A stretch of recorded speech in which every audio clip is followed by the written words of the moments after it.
Sid, reckon you might be just the man to help me out of a bit of bother, if you've a mind to. Let's hear it. Well, it's about this alembic the chief's got me making. Lovely bit of kit it is. Bung in a solution you want splitting, and it will separate it out, just like that. Problem is, it won't always get rid of all the impurities. And with some of the stuff we need it for, that ain't good enough. Which is why I've been looking for something to filter the liquid we'll be cooking off. And that's where I was hoping you could help me out. I imagine Ty could get some use out of this alembic too. Distilling medicines and the like. Alright. Why not? Proper job! So what exactly do you need for this filter? Nothing but bomb ash'll do, says the chief. Gave me a sample she'd obtained from the university stores. Couldn't believe my eyes. You pour the blackest blight water through it, and it comes out clear as a mountain stream. So, I did a bit of reading about where I might be able to get hold of some. And do you know what I found out? It's only the blimmin' bones of a bomb king. They leave them behind when they die, see? I take it that's where I come in. If you wouldn't mind. I saw a billet on the hunt board for one just the other day. Would have gone myself, but, well, fighting dirty great balls of flame ain't exactly my forte. Alright. I'll see what I can do. Thank you kindly.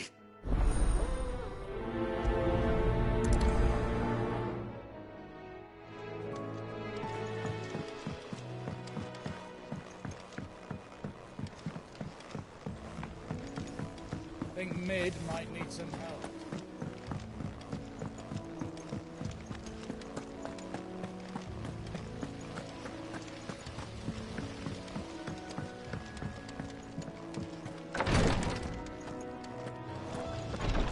It was good of you to help Mid.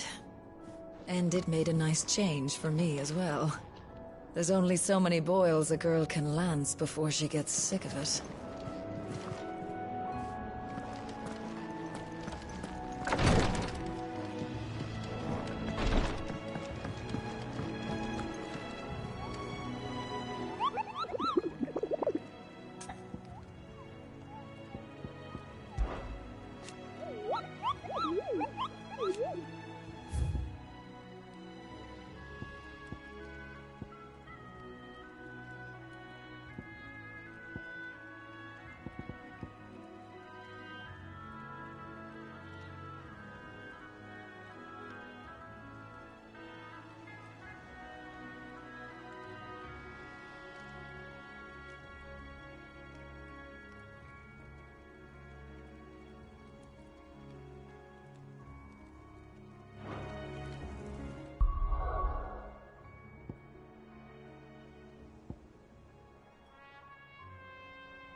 Good girl.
Come on.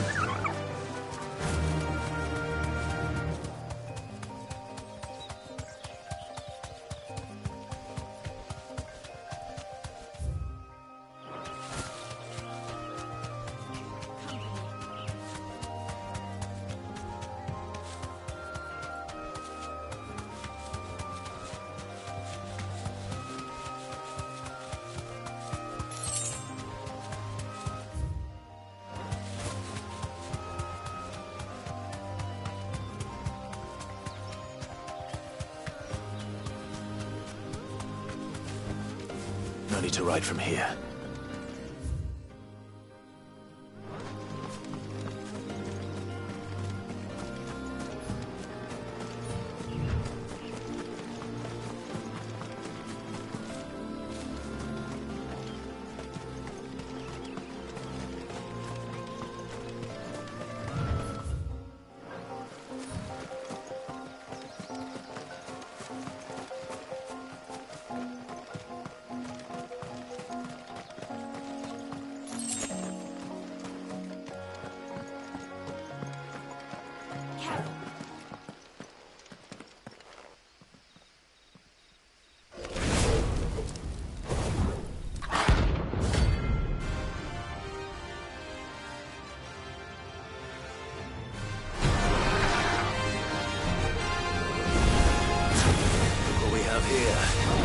Greetings, Your Majesty.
Your reign is over.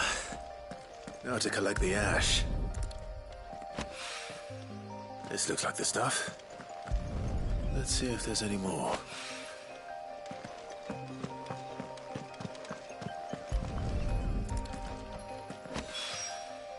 That should do it. The wine needs more than this.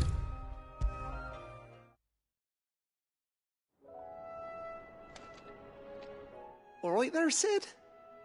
How's that hunt for the bomb ash going? I have it here.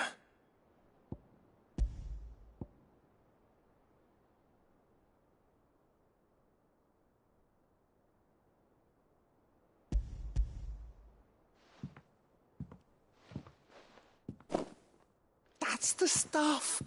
And plenty of it, too. Enough to keep the alembic bubbling away for a good old while. You're a gent, Sid. Let nothing say otherwise. Right then, let's get this contraption up and running.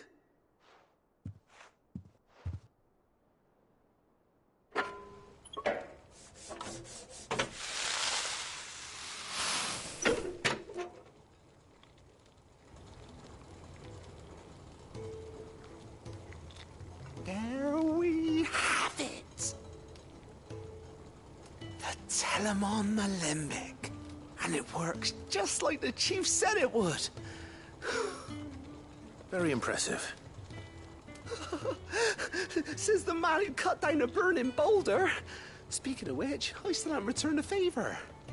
There's no need. The good it will do for the hideaway is reward enough. Don't be silly. Why don't you let me take a look at that bag of yours? The one you keep your potions in. Reckon I could work some magic on that. What kind of magic? Well, we happen to have isolated a substance in our test run of the alembic that I reckon will make even the toughest leather supple as anything. Thought we might use it to breathe new life into old boots and the like. Save the hideaway a few gil.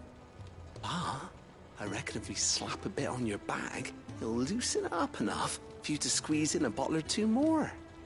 Well, it can't hurt to try, I suppose. That's the spirit.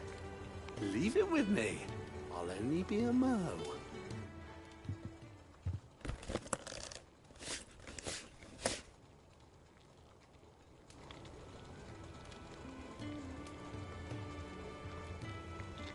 Well, what do you reckon?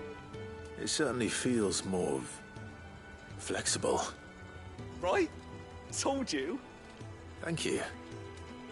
I think. No. Thank you for supporting Mid and the rest of us in our endeavors. Without you, we'd never have been able to discover wonders like that stuff I rubbed on your bag. And I'm telling you, there's plenty more where that came from.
I think Mid might need some help.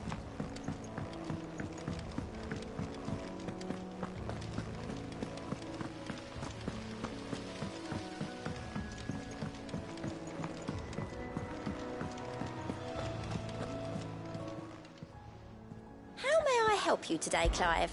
Is everything we've received and everything promised?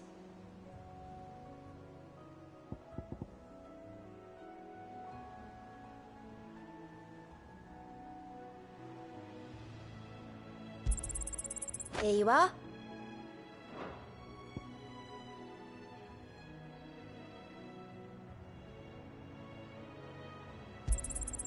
All yours. Come again. I may have more for you. Clive! Anything catch your eye?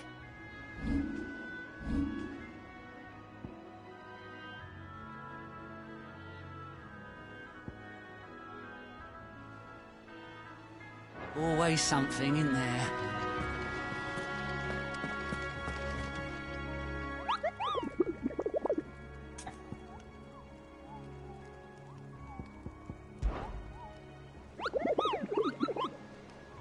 I trust you wrapped up warm.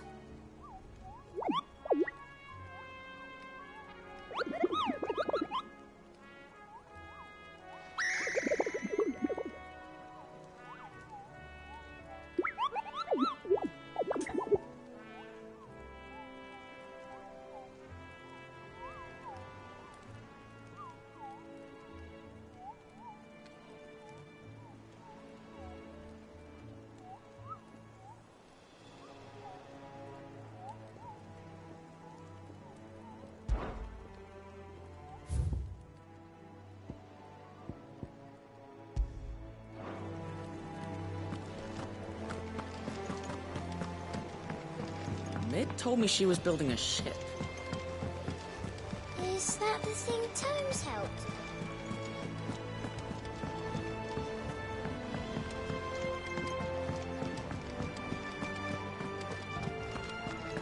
Thank you, Clive. Not just from me, but from Kenneth, too.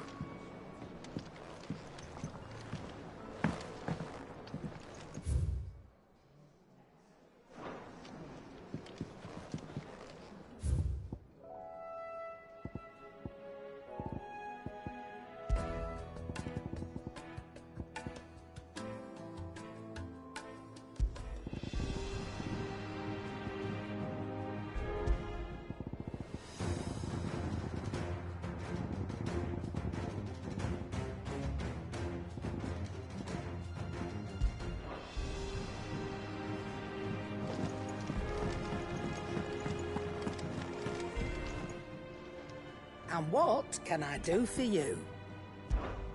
If you're gonna buy something, be quick about it.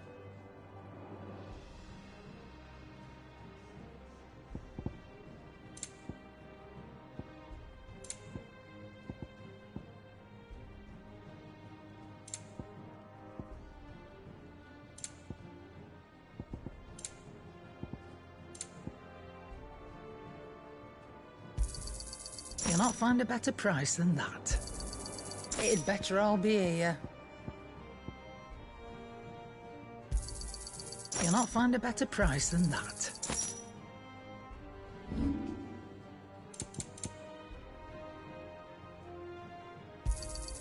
You got out else? And be thankful you got that much.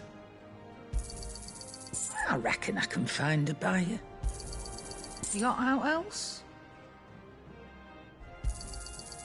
I reckon I can find a buyer. Finished, are you? I've got a few more things to pack before I leave. I'll meet yous down in Buckland.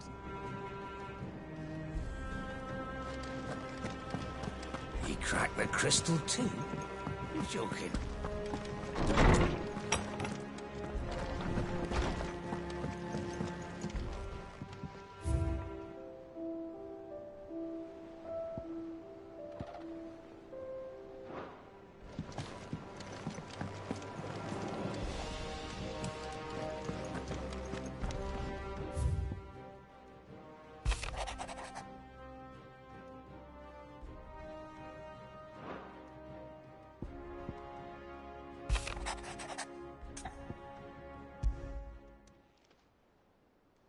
Hopefully it's nothing. But I should speak to Blackthorn just in case.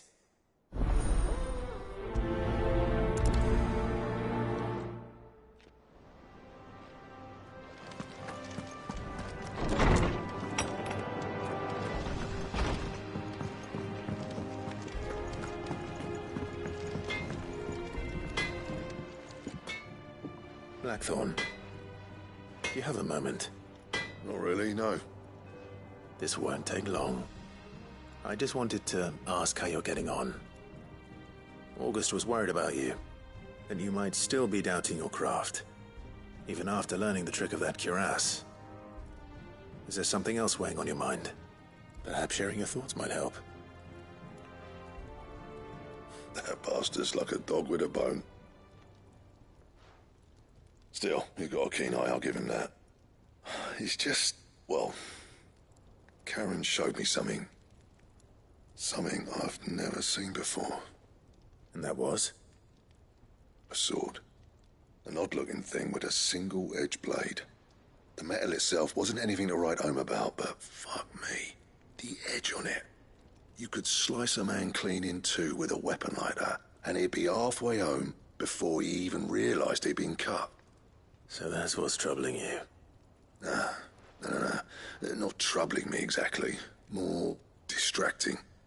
Can't stop thinking, how do you get an edge that sharp? It's driving me mad. And if you knew how to do it, we could arm the curse breakers with even better blades. That's about the size of it, yeah. I'll see what I can find out. Sharper swords are always welcome. And we can't have our master blacksmith being distracted. You're a soft touch, you know that. But I can't say I'm not grateful for it. Good luck, eh? Thank you. Let's see what Karen knows about this sword.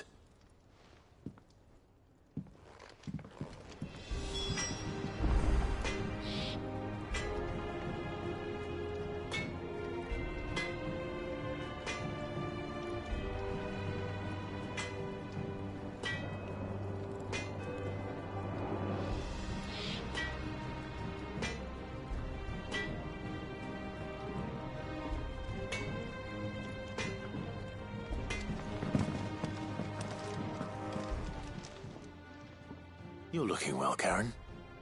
What do you want? Out with it. I want to know about the sword you showed Blackthorn. Single-edged and extremely sharp. Running around after him again, are you?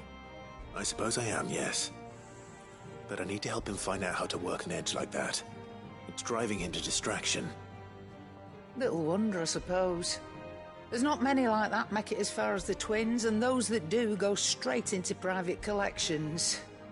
Which made it nice and easy finding a buyer. Can you tell me who bought it? Where is it now? You think I tell people who my clients are? Suppose you're not likely to go nicking him off me, are you now? Fine. If you stop mooning at me like that. Lord Ignac's the man you want. Dalmekian bloke. Collects weapons and the like. And he's got more money than sense, which is why he's one of my favourite clients. Reckon he'll still be at the inn in Dalamil, where I left him. Thank you, Karen. Oh, and he's a touch eccentric, if you take my meaning. I appreciate the warning.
People take notice of wealthy men.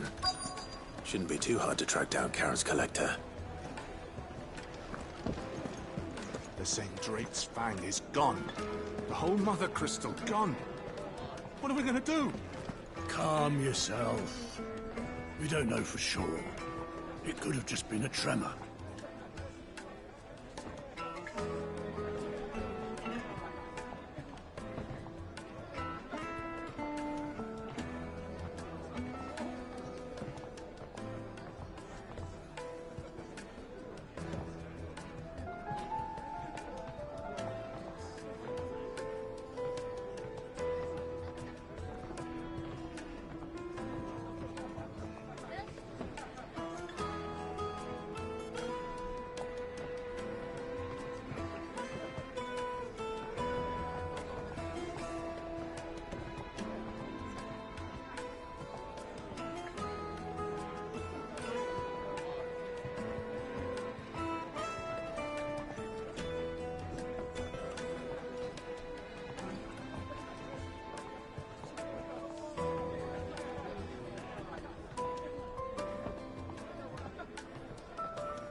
Back again, are you? Any more trouble and you'll be barred for life, however deep your friends' pockets might be. Here, you. Listen, I've got this theory. The Fallen, I don't think they all fell. Some of them are still living among us. You could be one of them. I could be one of them. In a tremor.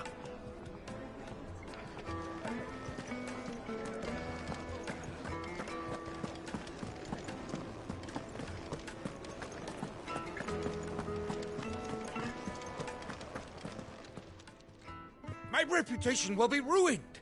Ruined! Calm yourself, Lord Ignac, I beg of you, before you do yourself a mischief. Pardon the intrusion, but... Out! Get out! I paid for these rooms so I wouldn't be disturbed. Leave me be! Please, allow me to apologize. His lordship is going through a difficult time, and he's never been fond of guests arriving unannounced. Radim! Get rid of the filthy oaf this instant! Very good, Lord Ignac. Would you mind stepping outside for a moment?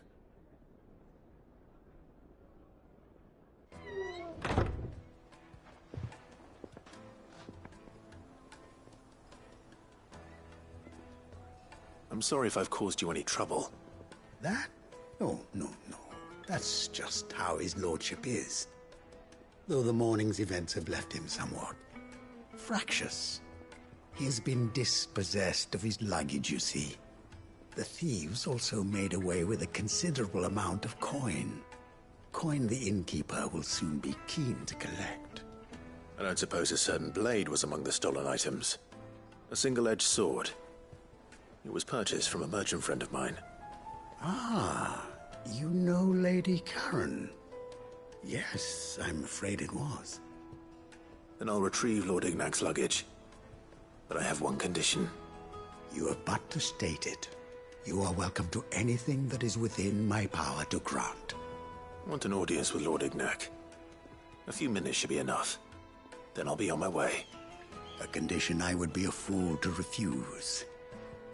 Of course, you shall have your audience. I don't suppose you saw where the thieves went? I did not, no. Though some discreet inquiries made on his lordship's behalf mean that I know where you might find them. The bandit's bed. Every ill-gotten coin in Dalamal is said to pass through that disreputable corner of the Valcroy. And that's where I'm heading.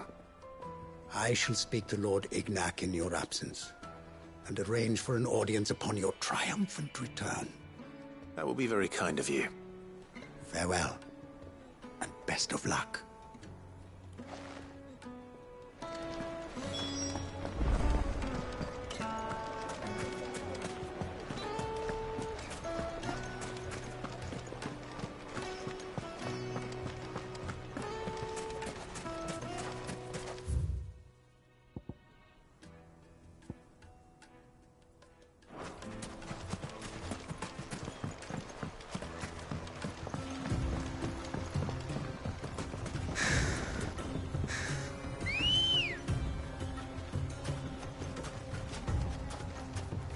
Let's go. Yeah!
Come on.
Got company!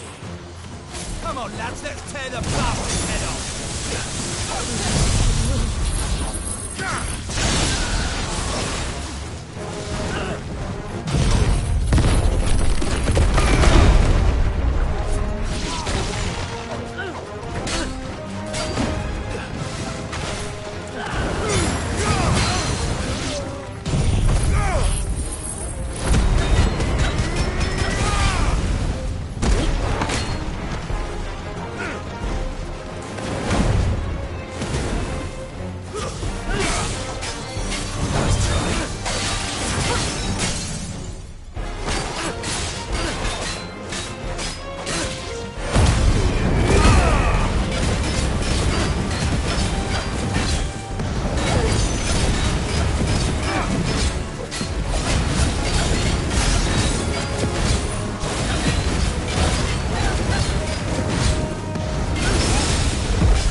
This must be Ignac's luggage. Nothing seems to be damaged. All right. Let's get it back to Dalamil.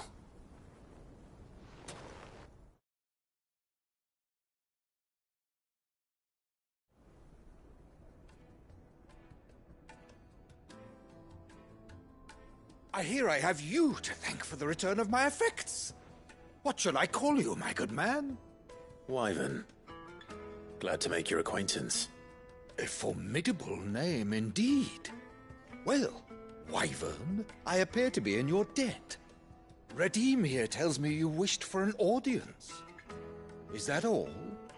A few moments of your time should suffice, yes. You're a peculiar fellow, Wyvern. All right, speak.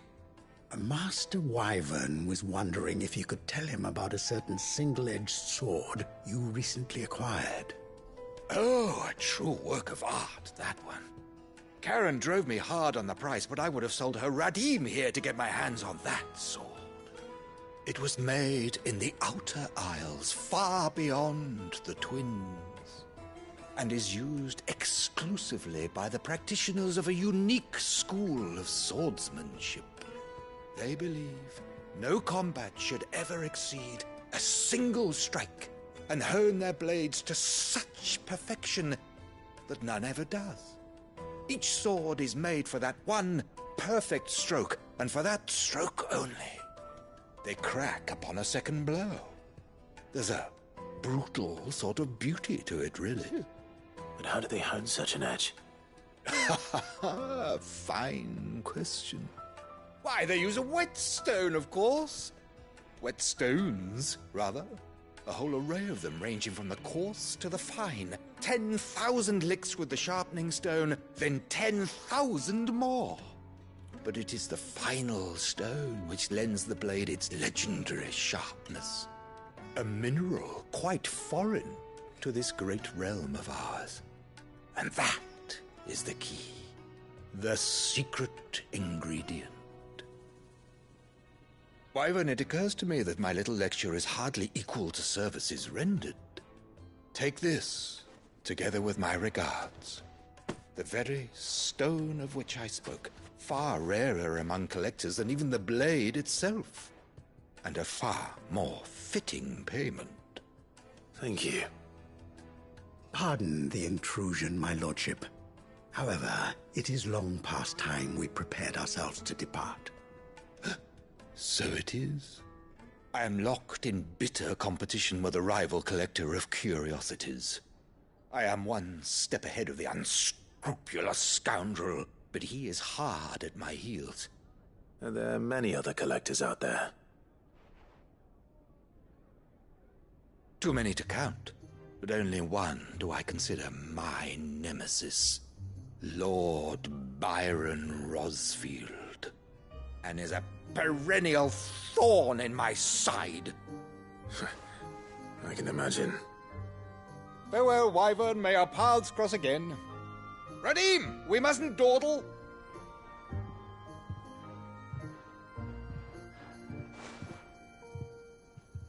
I think his lordship is rather taken with you, Master Wyvern. Thank you again for your assistance. Coming, my lordship. I'll be right there.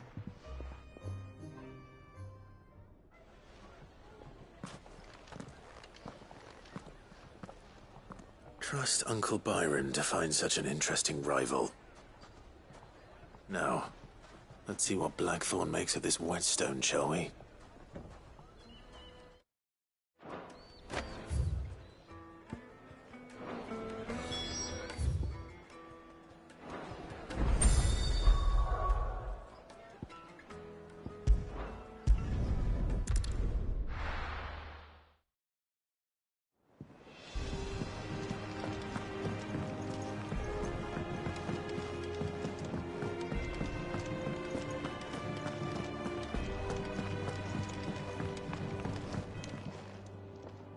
Sorry for the wait, but hopefully you'll agree it was worth it. You learned something about that sword, then? I did better than that.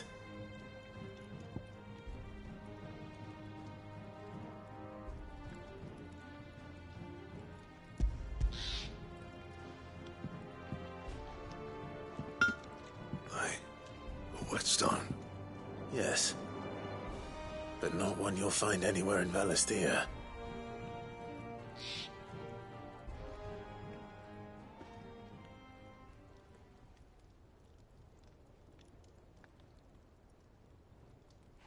No wonder I couldn't get the same finish on the grinding wheel.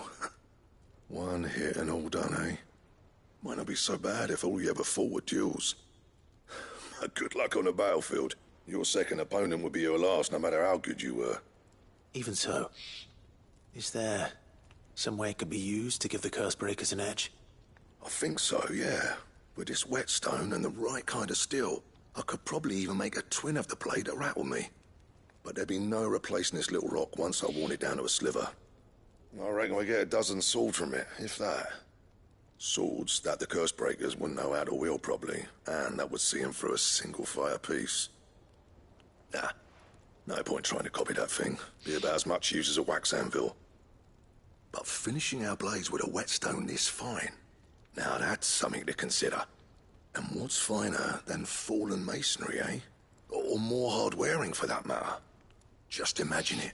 Good Valisthean steel with an edge as sharp as any found in the Outer Isles.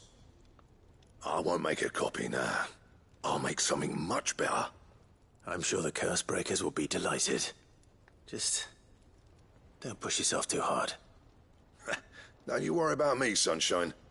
I've been working day and night since I was half your age, and I'll still be here when you're long gone.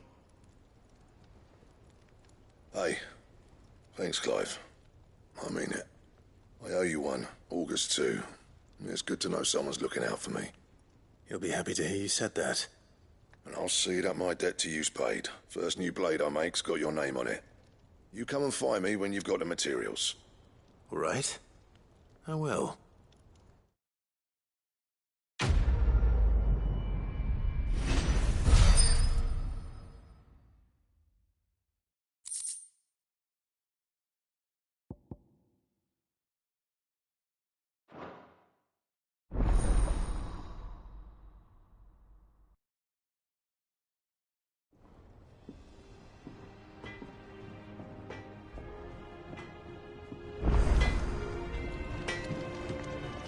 Back, are you?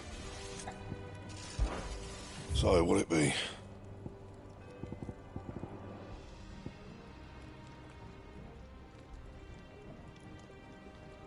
Anything else? He cracked the crystal too? You're joking? It's no joke. Its lamp is gone.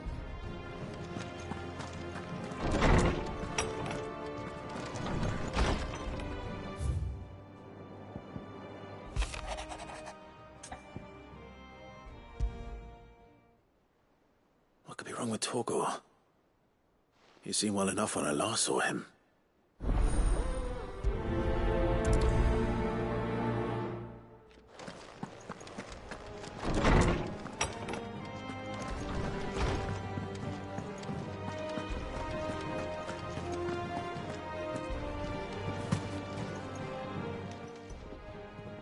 I got your note. You think something's wrong with Torgor? So you can read. Congratulations. But I didn't say I were wrong with him. I said something weren't right. He's not been eating me treats. He used to love cracking the bones from Molly's boiled brown, but now he won't so much as look at 'em. Didn't like him. Which is why I'm of a mind that his mind's on somewhat else. You've not been working him too hard, have you? No harder than usual. Is that it, boy? Do you need a rest? What was it you said he was? A frost wolf? That's what the lawsman seems to think.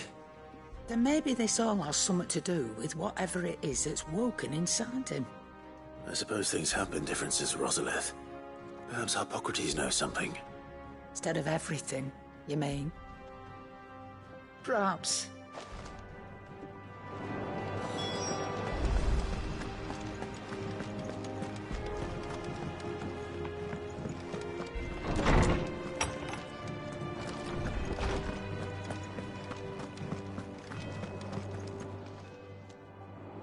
Lawsman, I need to ask you about Torgal. Something's not right with him. He isn't ill, is he? I don't think so. But according to Lady Karen, he seems to have lost his appetite, which is certainly a new development. She says he's hardly been touching his bones of late, and she believes it may have something to do with what happened at Rosalith Castle. I rather think she might be right, though not about his appetite. All canids are instinctively inclined to crack open bones for the rich marrow that resides within, and I see no reason why a frost wolf should be any different. Accordingly, I suspect it is not a lack of appetite that afflicts Torgal, but a surfeit of it. If we assume that his newfound magics require additional nourishment to sustain, it may well be that the bones Lady Karen is accustomed to providing. As to where one might find a suitable substitute, some antelopes that graze the meadows of eastern Rosaria have been known to grow to a size more than double that of their lesser cousins. I don't recall ever seeing any that large. And little wonder. The oldest and largest such creatures rarely leave the safety of the highlands for fear of predators. The last elder antelope sighting I recall hearing about took place near Cressida, and that was long before the village was abandoned. Even so, it seems like a good place to start. Good hunting, Clive.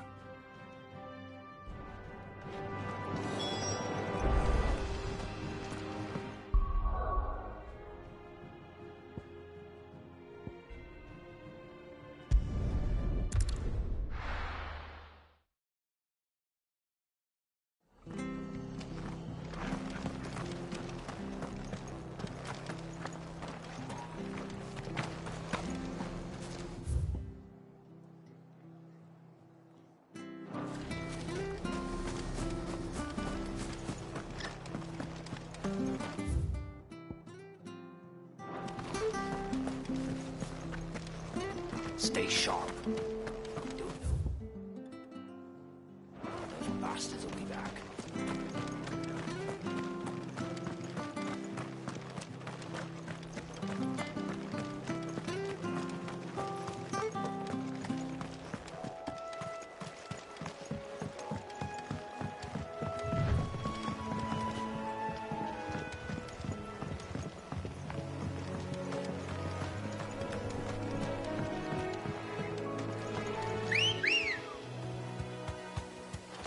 Come on.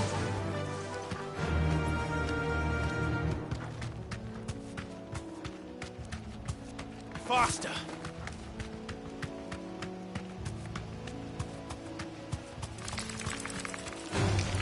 Time to fight.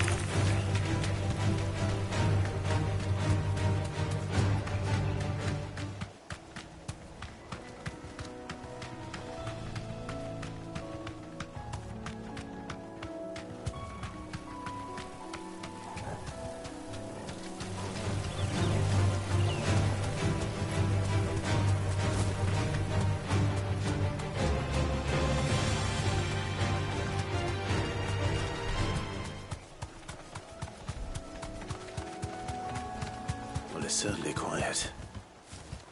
If I were a giant antelope, it would seem like just the place.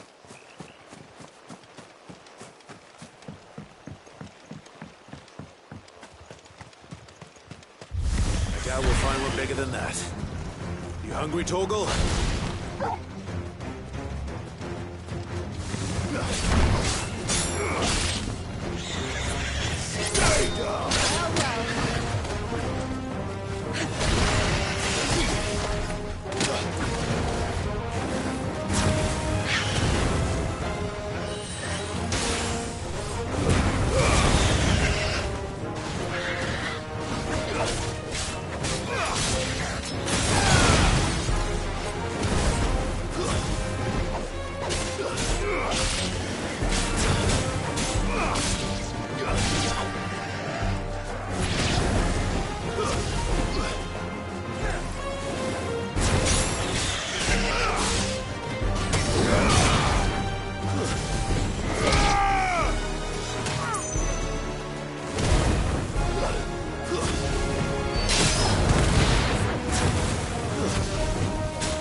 Now...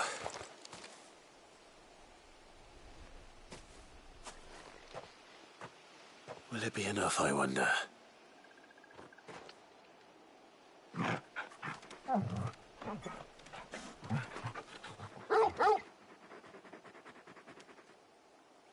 I say that answers my question. Which means we owe the lawsman our thanks. You're just a big puppy, aren't you?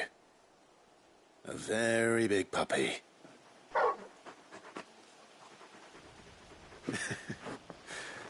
You do know you can take that with you, Torgal.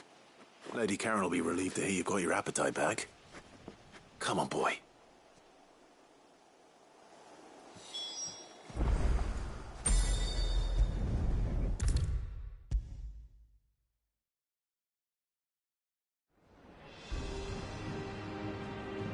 I noticed you and Torgal had gone off somewhere. Take him for a walk, did you? You could say that.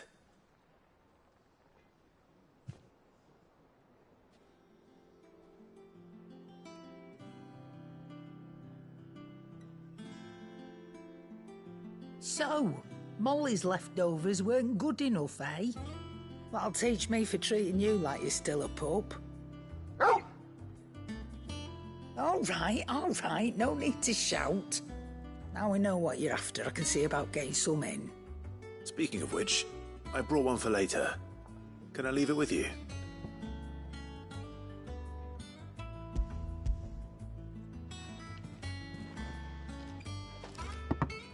You can, aye. I'm nice like that. In return, you can thank Tomes for me. The bloody know-it-all. I was just on my way to see him.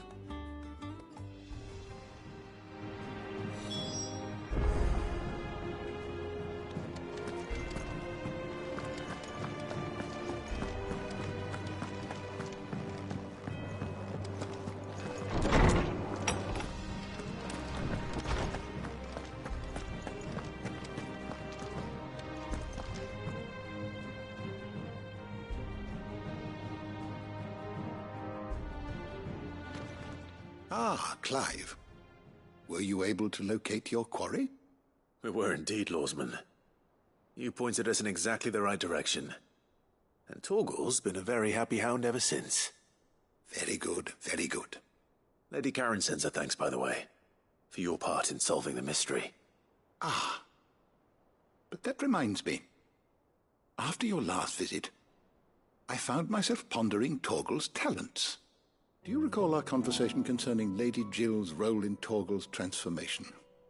About how she somehow woke the power within him. Precisely that.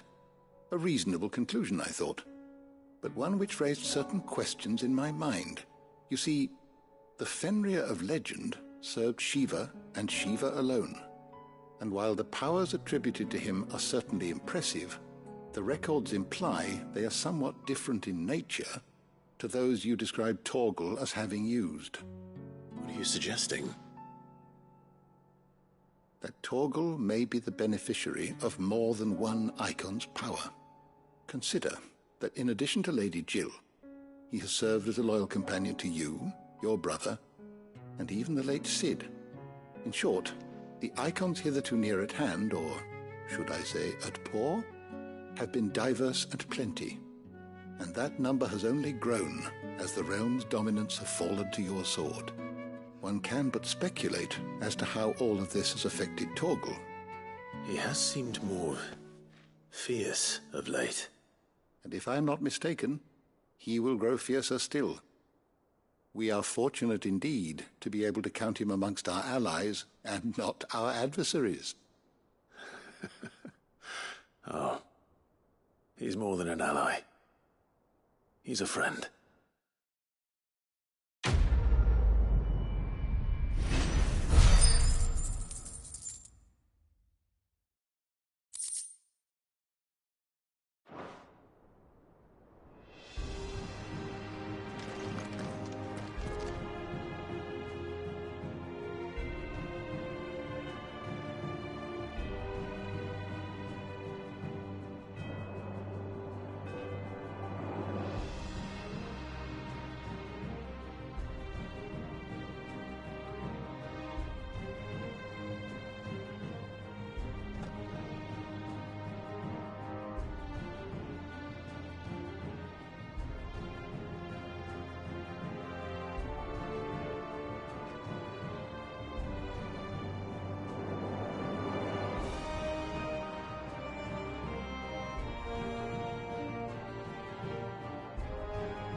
with Crystal too? You joking?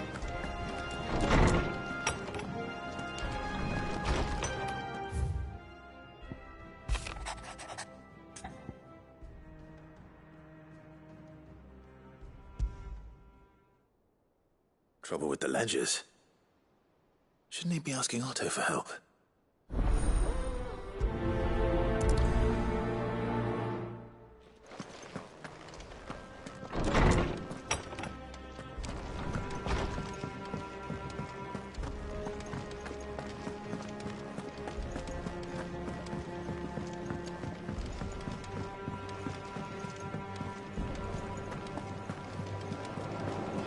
Is that the thing Tomes helped? Mid told me she was building a ship.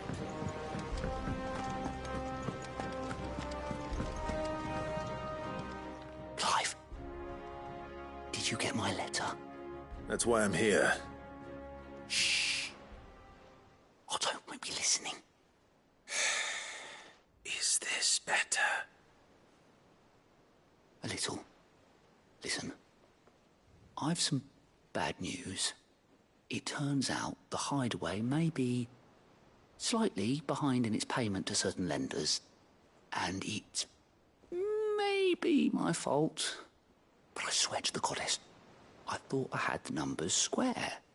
Sadly, that square turned out to be more of a circle.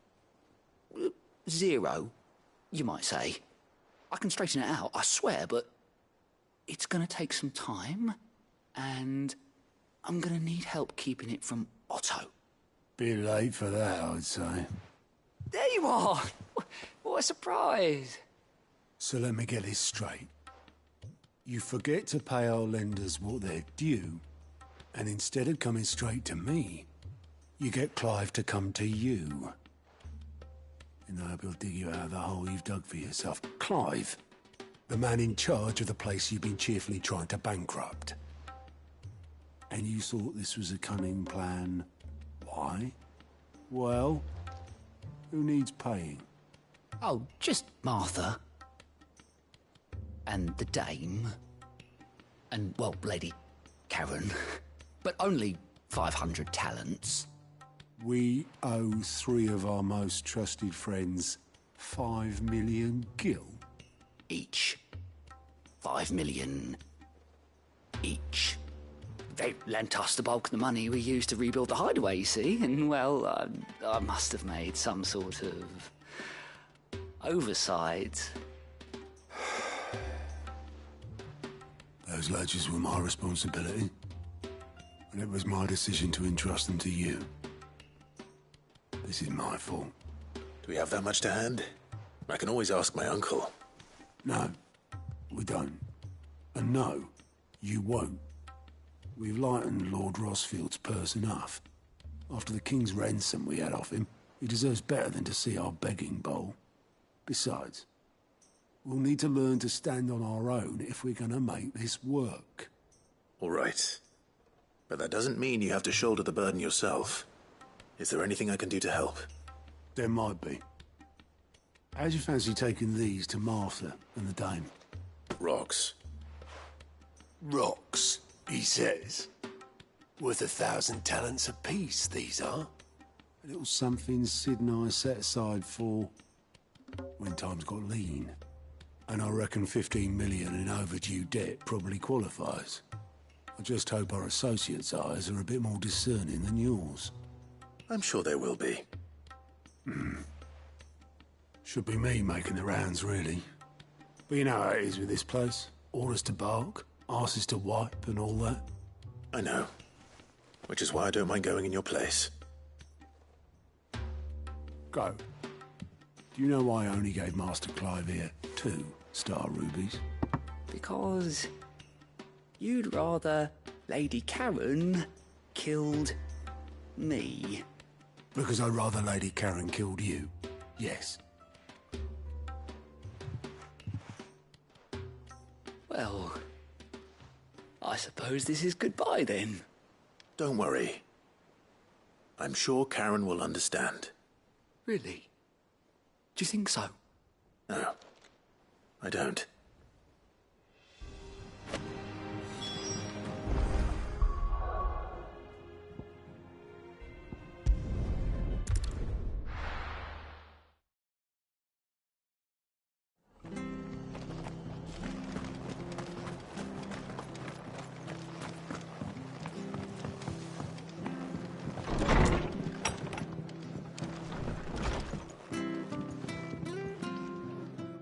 Clive, we weren't expecting you. I wasn't expecting to be here, but it seems we still owe you a considerable amount of coin for your help with our rebuilding efforts.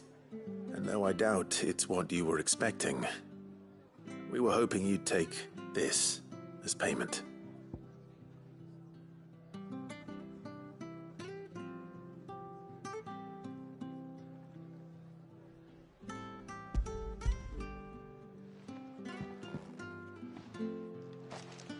A star ruby? I can't accept this. It's worth at least twice what you owe me. More if you can find yourself the right buyer. Think of the difference as interest. Interest? If word got out I charged that much, no one would ever borrow from me again. Anyway, why are you the one here asking me about this? I'd have expected Otto. Bit much sending the Lord Marquis out to settle your debts, isn't it?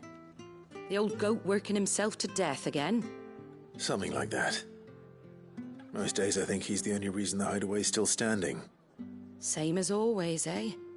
Back when the place was nothing but a twinkle in the eye of a recently retired Lord Commander, word is he was the first one Sid reached out to. Probably knew that without his strong arm and level head, the idea would never get off the ground.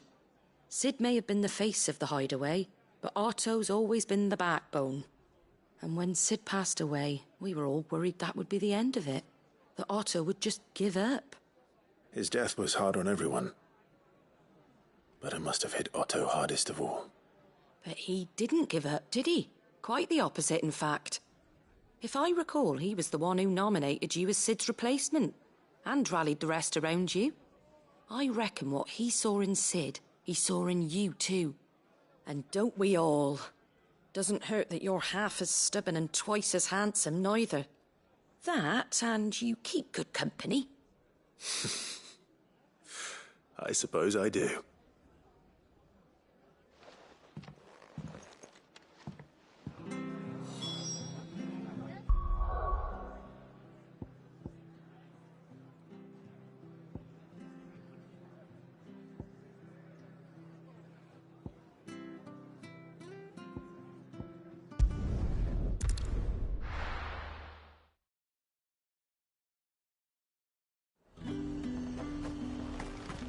There's talk that the glass... How the hell is anyone supposed to afford...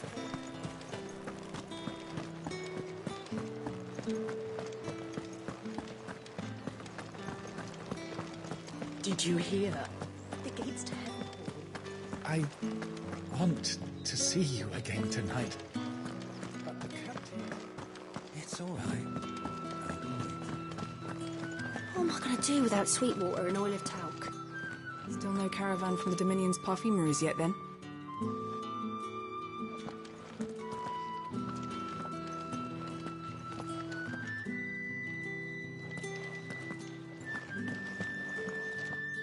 Milady, I come bearing gifts.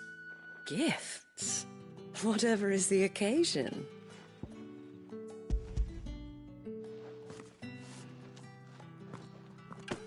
Oh my. Clive, you really have outdone yourself. Otto asked me to give it to you. To settle the hideaway's debt with the Veil. And to compensate you for the time it took us to do so. You disappoint me, Clive. I thought you might finally be warming to me. Tell Otto he can keep his baubles. I tried to tell him as much the first time around. The man owes me nothing, nor does the hideaway. My contribution to the restoration effort was made freely and willingly. It was the least I could do. You once told me Sid did you a kindness. I'd like to do the same. Please, accept it. For my sake. And for Otto's. For all of us. For all you've done.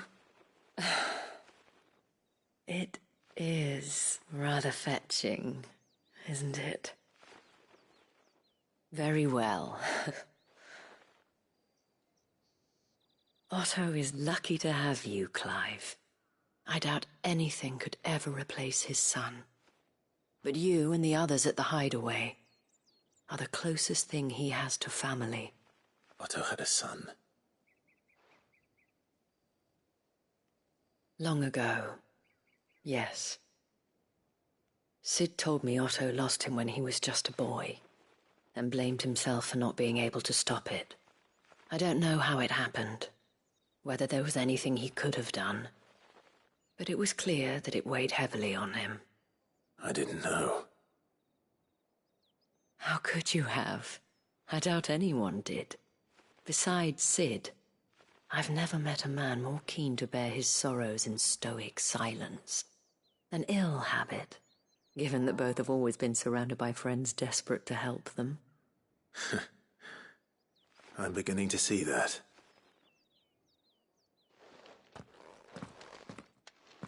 Gob will want to know the stones were delivered, if he's still with us.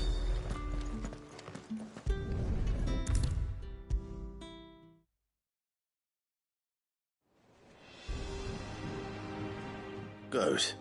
Still alive, I see. So Lady Karen accepted the ruby. Ah, about that. I tried my best, but she was just too stubborn to take it. She threw it right back in my face, in fact, and told me I could stick my stupid stone where the sun don't shine. Karen refused payment. I hope it wasn't something I said. I'm sure you were as tactful as ever.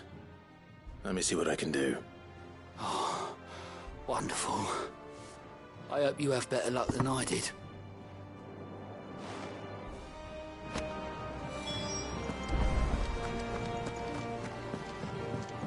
Mid told me she was building a ship. Is that the thing Tomes helped?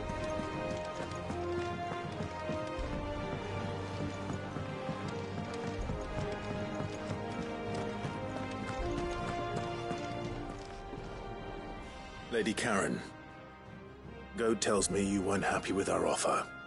Would you prefer the debt was repaid in coin? What debt? I don't recall lending any of you lot me hard-earned gil. I may have tossed a talent or two in the Hideaway's coffers, but those were donations, and you can hardly call it charity if you go asking for it back. Of course not. But one good turn deserves another. And our circumstances have changed. Surely you wouldn't shun the gratitude of a pauper who happened to have become a prince. Oh, so you're a prince now, are you? Fine. But I'm selling it and taking what I'm owed, then you're getting the rest whether you like it or not.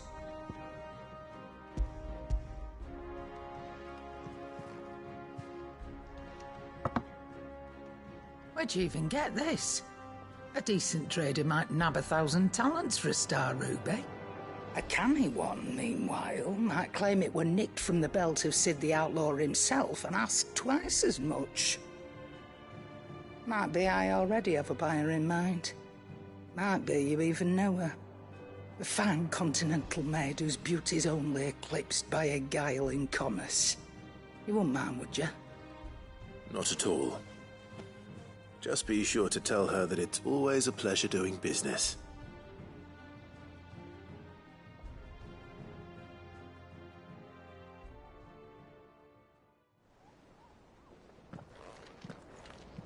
I hear you ended up delivering all 3 stones. Thanks to this lump. I sometimes wonder what I pay you for. Speaking of which, I still haven't been paid last month's wages. Oh, so you remember what's owed to you then? Get your ass behind that disc of yours and don't get up before those ledgers are square. Right away.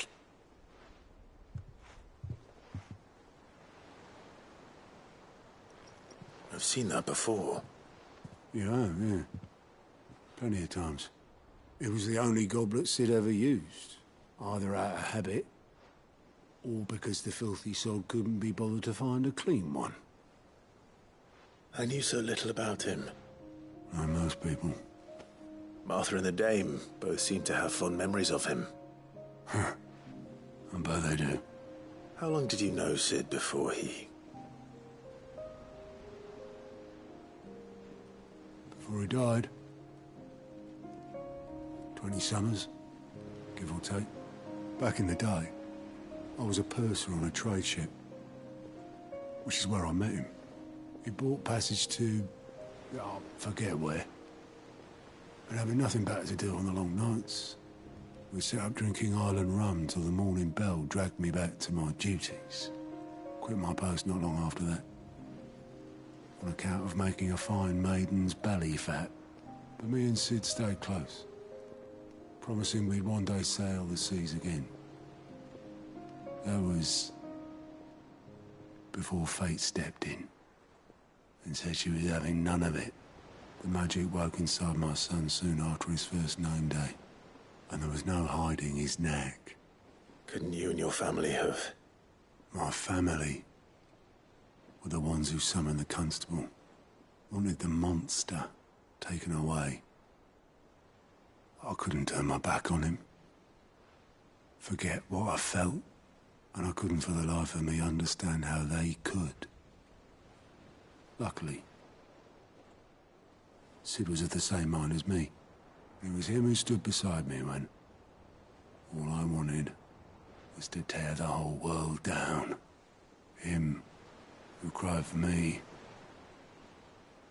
when I had no tears left of my own. Him who swore he'd do everything he could to stop it from happening again. And he was true to his word, too. Left the Royal Army once and for all. His ranks, his ribbons, gone. Just like that. Threw away everything he had. All to right a wrong that no one else had the courage to face. I knew then I'd follow that man to the ends of the earth.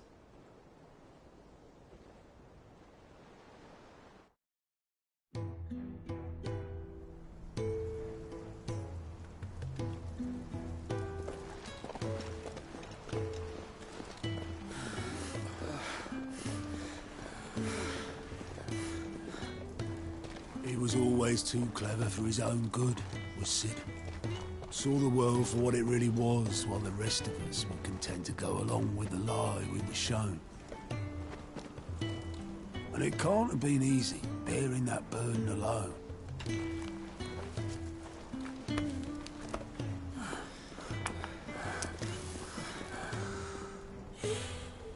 But he didn't let it stop him. He never lost faith in what he believed was right. And that gave us faith in him. Faith he'd steer us true. So I swore to myself that I'd always be right behind him, ready to catch the stubborn sod, if ever he should fall.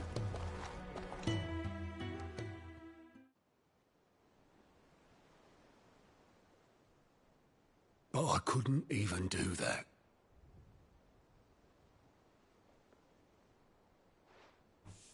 Ignore me. Just the ramblings of a tired old man.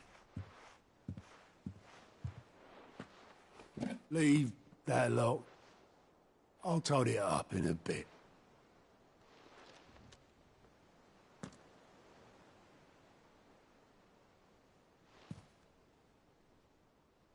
This is Sid's handwriting.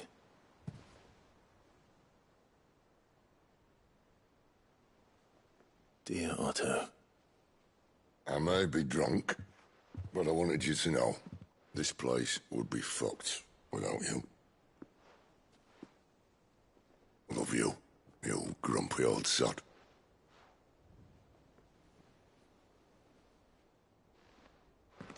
This note. Hmm? What about it? Sid was right. Without you, we'd all be lost.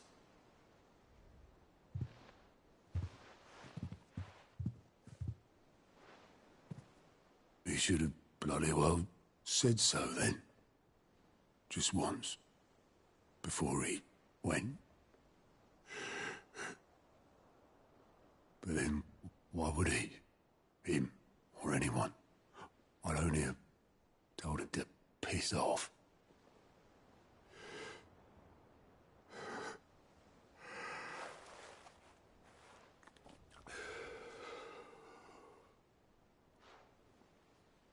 You're wrong, though. Both of you. It was never just me keeping the hideaway afloat. It was all of us. I just shoved people in the right direction. I barely seem to be able to do that anymore.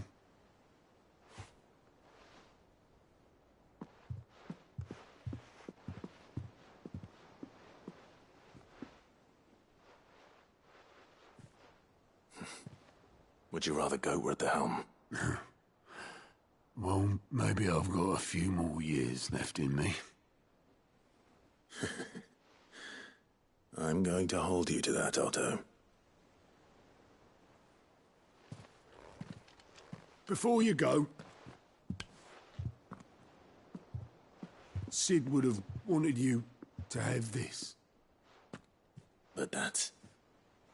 This'll do me just fine.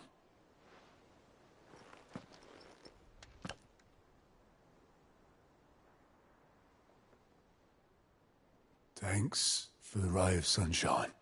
I'll see if I can't pay you back. Already have.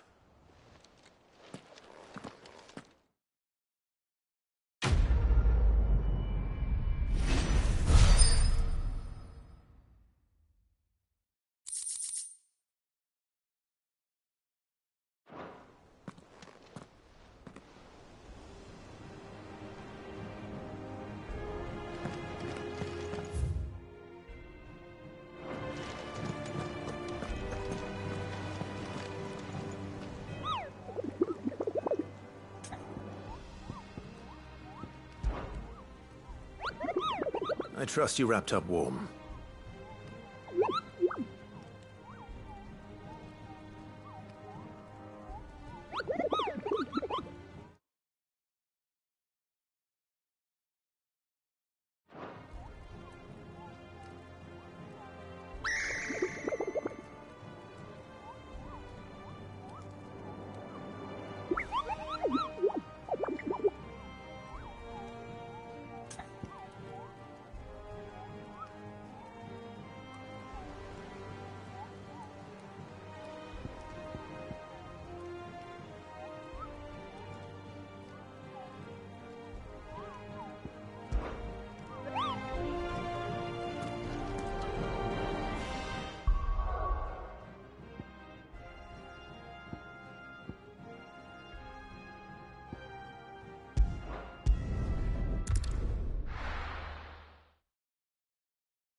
Take a sniff, good sir. Leave now. They'll be gone, just like that. And without so much as a by your leave. What's the matter? It's my apprentice. He up and vanished while my back was turned. I'd go and look for him myself, but I've got a bakery to run. A bakery that's now short one pair of hands. Loath though I am to rely on the kindness of strangers, I'm at a loss. Please, will you see if you can find him? I'll see what I can do. Do you know where he might have gone? I wouldn't be surprised if he was off somewhere mooning at Drake's Fang. He used to work there, you see. Poor fool left his heart in its hollow. All right. Then that's where I'll start.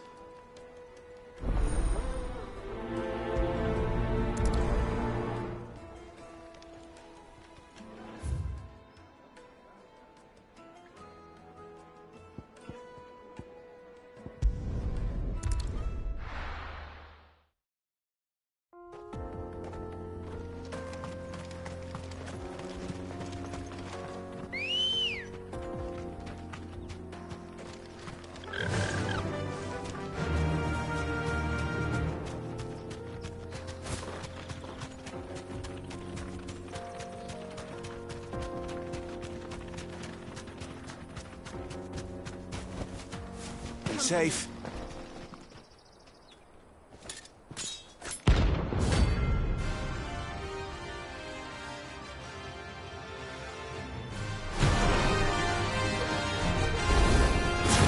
My blade yet hungers, and so do I.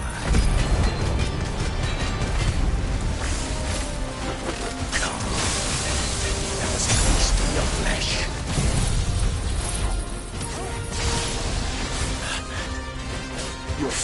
days are over.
Those who kill for sport deserve no better.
Excuse me. What do you want? The baker sent me to find you. I am a sorry, selfish sod, aren't I? Certainly not a baker. Master must have ruled the day he took me in. Time was the sight of the fang used to calm my nerves. But now look at her. I take it you missed the Mother Crystal. I hated her, but she was all I knew. Worked her mines for years. And when she shattered, part of me shattered with her. I had to trade my pickaxe for a rolling pin, but I'm no good at baking. Every loaf I touch collapses. My bread's as hollow as I am. She was the only thing that could fill the hole inside me. Oh, I loved her, damn it. But now she's gone. She's never coming back. What am I supposed to do? I ask her. How does a shell of a man learn to live again?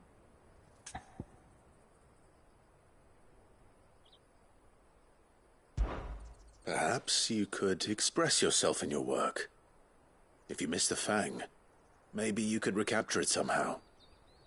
Recapture it?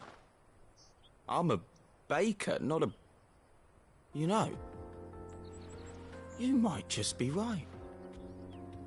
What a fool I've been! I have to get back to the bakery right away. Thank you. Thank you, my friend. You've opened my eyes. Wait.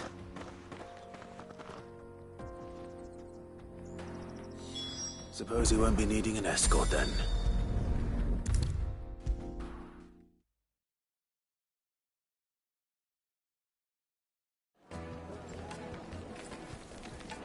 Ah, there you are.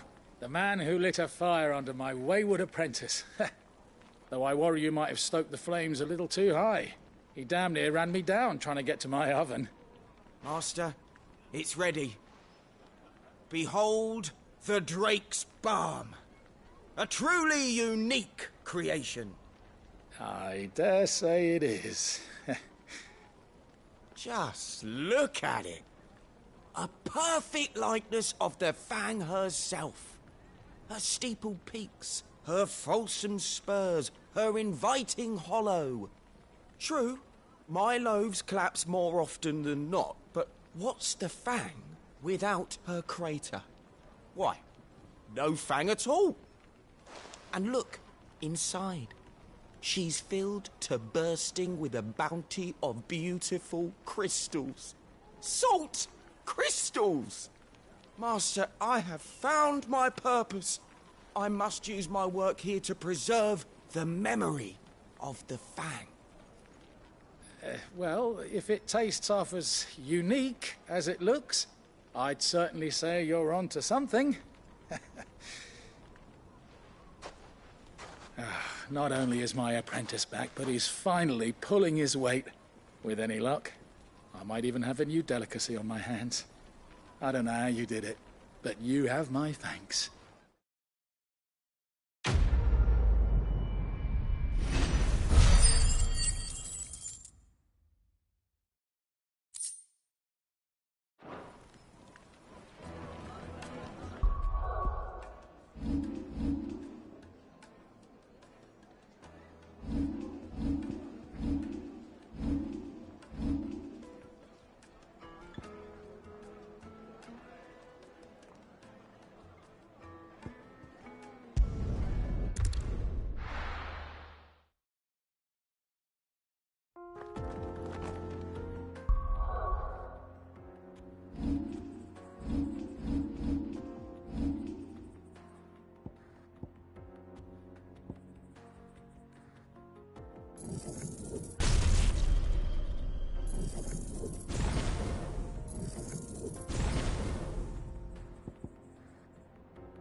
This used to be a trade route for merchants crossing the Scars, till the Republic laid a new road wide enough to let wagons pass, and all official traffic moved there.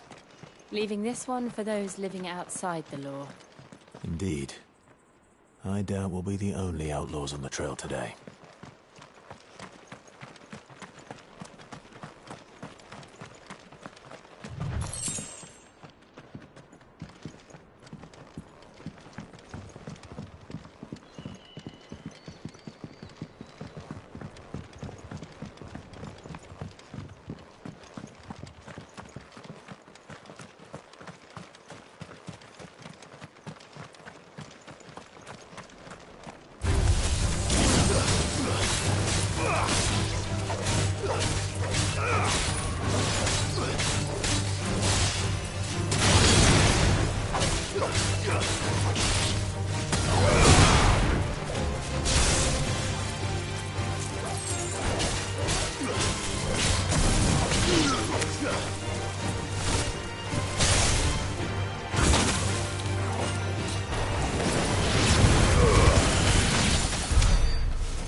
So what do you think? That we... Really? It's as bad as that? Oh, aye. There's trouble up ahead. And too much of it for us to handle. I take it there's danger on the road. Oh, what about this fearsome-looking fellow? You think he'd be equal to the task? Oh, no doubt. Assuming he's willing to hear us out. Well met, friend. My brother and I have been tasked with finding a merchant's missing cart. You seen it by any chance? How does a merchant misplace his cart? Oh, the man's a coward. When he thought goblins might come a-snarling, he ran, leaving his livelihood abandoned in the pass. He sent the two of us to fetch it, but it's gone. Now, I'm not much of a thinker, but I know the work of thieves when I see it. My brother's right on all accounts. And by my estimation, the bastards are lying in wait just down the road. We may have seen our share of action, true, but we've not got the skill in arms to boldly brave an ambush. You, however, have the look of a man who needn't fear a band of backwater ruffians. What do you say? Will you help us out? Chances are they'll come for you either way. But if you promise to lend us a hand, at least you'll pocket a reward for your troubles. Well, if I'm going to have to deal with them anyway. You've clearly got a fine head on those broad shoulders. We're lucky you came along. Now, hoping to make a heavy purse in Bocklad, our merchant friend loaded his cart with as much as it would carry. Reckon he won't be forking over the rest of our fee if we don't find those goods. So, while you're seeing to those bandits, you keep your eyes open. All right. Just don't expect me to drag the cart out of there myself. No. You can leave the cart to us.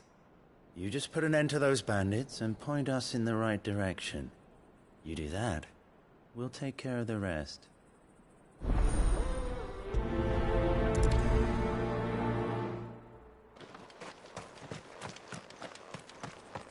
I'm not sure I trust those two. But if there are bandits lying in wait, I should probably take care of them. Look lively, you lot. We've got guests. These must be our bandits.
That's them dealt with.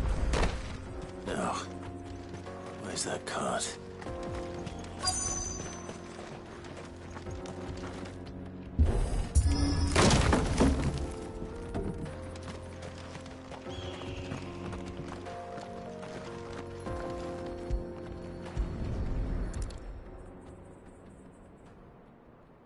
Getting all of this out of here will be a nightmare. Seems we've found ourselves the right man for the job, wouldn't you say? Found the cart and didn't leave a single bastard breathing. Our merchant friend will be delighted. And how exactly will he be getting his goods out of here? You leave that to us. After all, it'd be wrong to make such a fine warrior haul cabbages to market. You've done your part. And that's all you need to worry about. Here.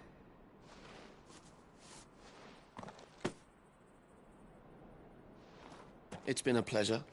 Now piss off. There's no need to be so rude, brother. What if we want his help again next time?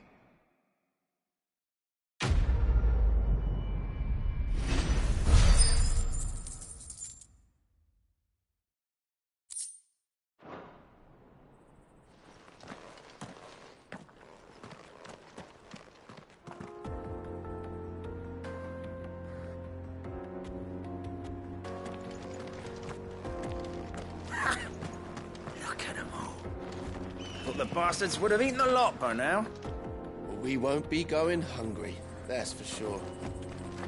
You've had your rewards and you're not getting any more. Now piss off.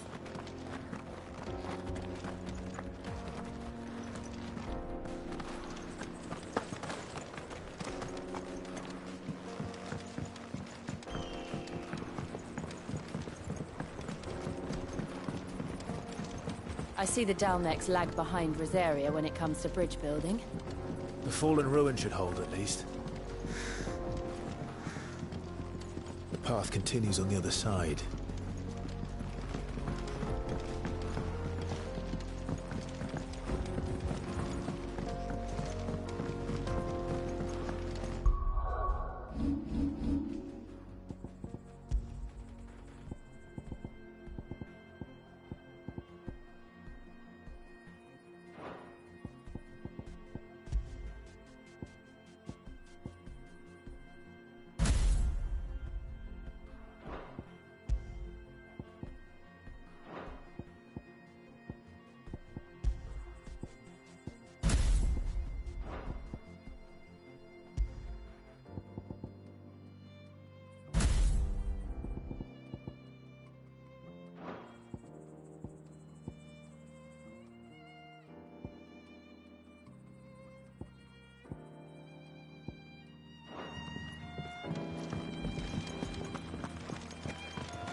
So this is Zemeckis. The land of the gods. It's even more impressive than I imagined. I remember being captivated by the story as a child. Long, long ago, man was overcome by avarice and challenged the gods in a bid to win their power. The final battle took place here, at these falls. Or so the legend goes. If anyone ever manages to plumb those depths, perhaps we'll learn if there's any truth to the tale. That the gods emerged victorious and punished man for his defiance by visiting upon him 2 curses. Dominance and bearers. To tell the truth, I always thought it strange that the dominant and their icons were deemed a curse. Back home, the dominant inherited the throne. They were admired and exalted, not spurned. Whenever I got to that part of the story, I always assumed there must be something I'd misunderstood. You had a lot of storybooks, didn't you? In your room, I mean. When we were young. The old legends were always my favorites. Epic battles between gods and men. Father encouraged me to read as much as I could. He thought it good for my education. You really were a boy like any other, weren't you?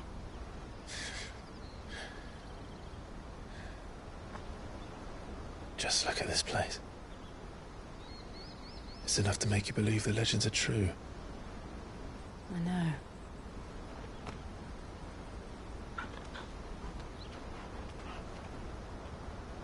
We're not far from Boklad. The road will be busier up ahead. And we'll have to keep our wits about us.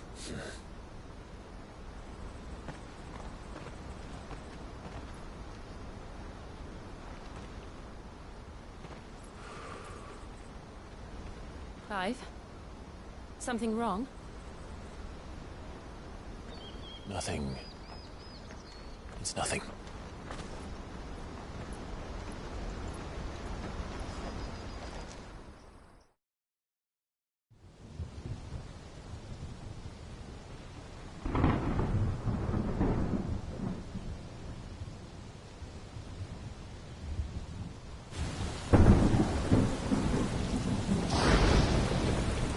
I see the reports are true, Father. You have surrendered the throne to Olivier. I have. Emperor Olivier shall rebuild the Holy Empire of Sambrec.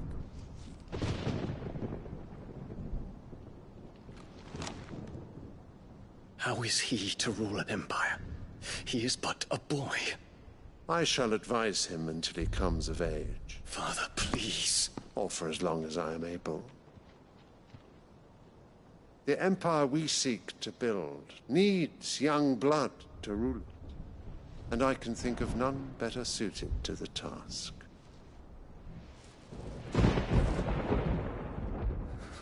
There is other news, Dion.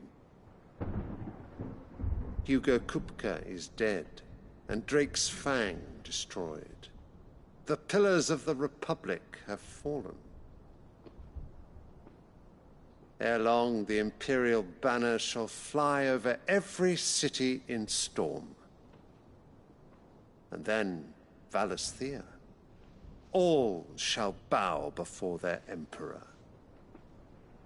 Father, these are the words of a tyrant. They are the words of a god. The Emperor whom I gladly serve. Great Greeker, made flesh.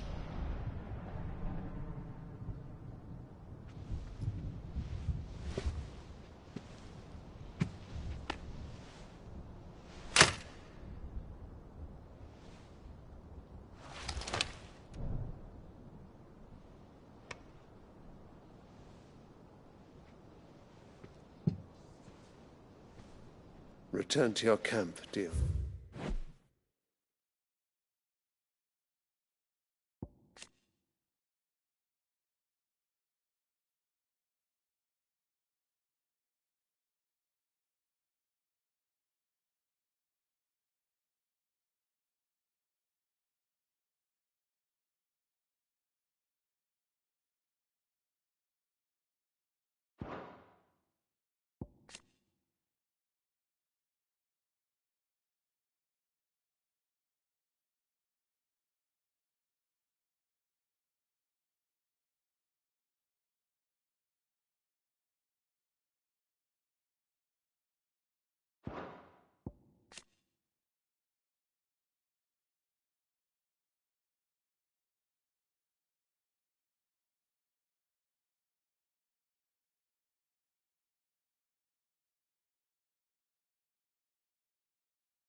And ready your forces.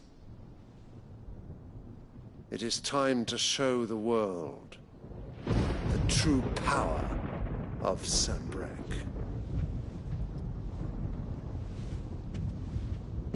Father. I find you much changed. Is this truly the path you wish to tread? Or are these the ambitions of another? Of Ultima, perhaps? What nonsense is this? I speak my mind, and my mind only. Though I do owe Annabella thanks for reminding me of certain truths regarding the nature of nations, of rulers, and of the divine. You trust the words of this traitress? She betrayed her country. She slew her husband. You have ever been an invaluable servant to Sanbreque, Prince Dion. I trust you will continue to serve your Emperor in the wars to come. The canker! Silence! Insolent wretch! You will bend the knee. All else is heresy. Sire, forgive me. This audience is over. Come, your Radiance. The Rowena Syndicate awaits your pleasure. Oh, not another meeting with silly old men. They're so boring. I'm hungry, Father. Can't we have luncheon instead?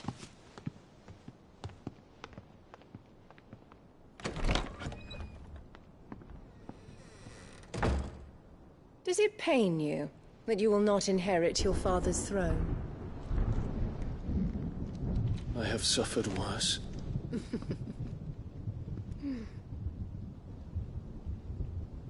Count your blessings, Dion. For a base-born child to be chosen by Bahamut is miracle enough. You have risen high on his wings, but you shall rise no higher, lest your impure blood stain the throne. What do you know of my blood?